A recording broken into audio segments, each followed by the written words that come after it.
Welcome to Ranju's free time vlog. இன்னைக்கு vlogல நம்ம மக்கானால எப்படி ஒரு ஸ்நாக்ஸ் பண்ணுறதுன்னு தான் பார்க்க போகிறோம். மக்கானான்றது லோட்டஸ் சீட்ஸு. இந்த மாதிரி தான் இருக்கும்.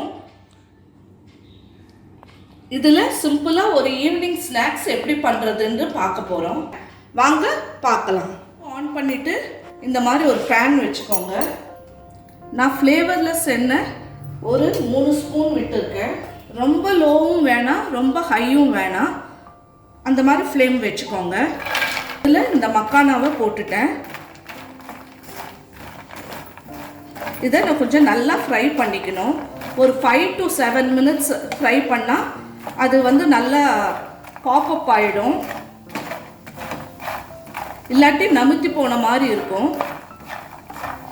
நீங்கள் பட்டர் வேணும்னா பட்டர் யூஸ் பண்ணிக்கலாம், நெய் வேணும்னா நெய் யூஸ் பண்ணிக்கலாம். நான் ஃப்ளேவர்லெஸ் எண்ணெய் தான் ஊற்றிருக்கேன். இந்த மக்கானாங்கிறது வேறு ஒன்றும் இல்லை, தாமரை விதை தாங்க. இப்போ பாருங்கள், கலரெல்லாம் சேஞ்ச் ஆகிருக்கு. நம்மளுக்கு அந்த சவுண்டே பாருங்கள்.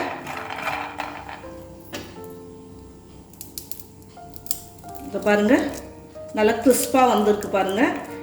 நான் இதை ஒரு பிளேட்டுக்கு ட்ரான்ஸ்ஃபர் பண்ணிடுறேன். இப்போ பாருங்கள், நல்லா கரகரன்னு சவுண்டு கேட்குது பாருங்கள். இந்த மாதிரி தான் இருக்கணும். ரொம்ப வறுத்தோன்னாலும் நமுத்தி போன மாதிரி ஆகிடும். இப்போது ஒரு 2 டீஸ்பூன் அதே ஃப்ளேவர்லெஸ் எண்ணெய் நான் யூஸ் பண்ணுறேன்.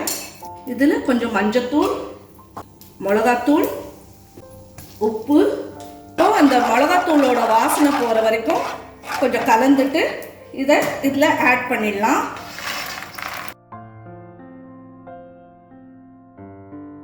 கொஞ்சம் மிளகும் ஆட் பண்ணிக்கலாம். எல்லா இடமும் நல்லா கலந்து வர மாதிரி, கோட் ஆகிற மாதிரி கலந்து விட்டுடுங்க. நல்லா கோட் ஆகிடுச்சு மசாலா.